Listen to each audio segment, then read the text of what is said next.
Hello, everyone. Welcome to the second episode of Eastside Flipside.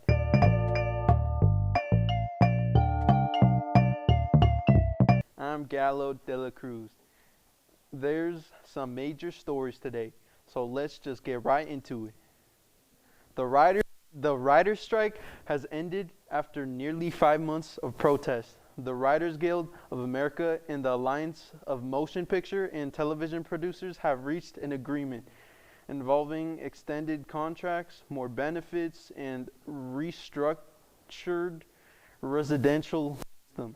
The deal was voted on by the WGA and it passed with a 99% yes vote. The writer's strike had taken several major late-night shows off the air, including Colbert, Fallon, and many others. Almost immediately after the contract was ratified, shows came back online showing the true power the writers had over such popular programs. Currently, there is an ongoing actors' strike, with many demands overlapping and Hollywood still operating on shaky ground.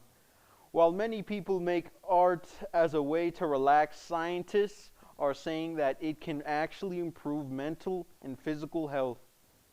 According to several new studies by the World Health Organization, participating in forms of the creative arts can lead to greater recovery from grief, reduce pain, and even help those with dementia. But studies have even shown that it helps prevent dementia. One study links doing creative exercises from 1 to 3 hours per week improved memory and communication skills. While the likely explanation is that arts provide challenging cognitive skills which train the brain like a muscle, however, more research must be done before this is confirmed. For decades, the best replacement for teeth has been dentures or implants. However, medical trials are currently going for a drug that can potentially help regrow teeth, helping people who have lost them or those with rare conditions. With more development, scientists also believe it can be used to help treat gum disease. While the specific chemical used has not been tested in humans yet, scientists believe that the drug could reach markets by 2030 and help thousands across the United States. After 2 years of football, Lafayette High School has finally scored their first win. In September of this year, the Lafayette Generals played a match against the Moore Mustangs and finished the match with 25-12, marking the game as the first win that the school has taken. Students of Lafayette celebrated hard, and the team won again against Tate's Creek soon after. Lexington Sports Club has announced the construction of a new soccer stadium near Athens, Boonesboro Road. The stadium is expected to have a starting capacity of 5,000 people at a budget of $30 million. However, there are proposed expansions that could bring the total capacity to 11,000 people. The stadium construction is accompanied by training venues and new soccer team with tickets already available for the 2024 season. This marks the first major soccer stadium built in Lexington and will provide tourism and national significance to our town. Invading bugs, murder cases, and war in Israel. Stay tuned for more. Want some excitement in your food?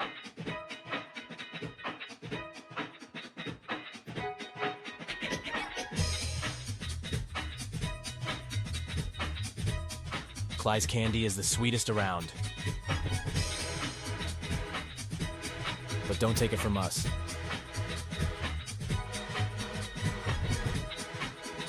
Take it from your taste buds. Clyde's cracked candy, now in stores. A new invasive species is threatening Kentucky crops. The spotted lanternfly, native to China, arrived in the U.S. in 2014. Now it has spread far enough to be present in Lexington. It is harmful to crops and if left unchecked could survive in nearly half the country. Officials are advising people to kill the bugs on site and destroy eggs which can be found on trees, shrubs, cars, and even trains. However, if enough people stay watchful and kill the bugs, it can be removed from North America. After nearly 30 years, the killers of Tupac is facing trial. This month, Dwayne Davis, better known as Keith D, had been claiming to be involved in the murder for several years, but was only arrested early this October. While the case is still ongoing, the arrest acts as the best form of closure for families, friends, and fans in this tragic murder. The news coming from Gaza and Israel can feel overwhelming and confusing. So that's why we simplified it for you. Here's what you need to know. Currently, Israel controls about 85% of what once Palestine, as well as most of the water, food, fuel, and electricity and land that Palestine holds. The two main sections of Palestine are the Gaza Strip and the West Bank, which includes East Jerusalem. These two areas are largely dominated by opposing political parties, with the Hamas in the Gaza and the Fatah in the West Bank. Over the past 75 years, Israel has exiled more than 700,000 Palestinians from their homes and killed an estimated 15,000 Palestinians. Over of mistreatment led Hamas attack Israel without warning on October 7th. Israel declared war on Hamas immediately after. They have cut off all water, food, fuel, and electricity to the country. Current battles have been brutal. An estimated 6,000 Palestinians have died from Israeli air since the beginning of the war, 2,300 of them being children. As well, Israel has reported 1,400 deaths and 1,500 more missing. Compared to Israel, Palestine suffers from a lack of clean water, overcrowding, and poor sanitation, leading to disease spreading and killing quickly. The majority of hospitals in Gaza are not operating. The situation in Gaza is dire. It's being called an act of genocide as thousands of innocent Palestinians are being killed. The impact of the conflicts being felt close to home. The U.S. government is tracking a rise in anti-Semitic, anti-Muslim, and anti-Arab attacks across the United States, including in Kentucky.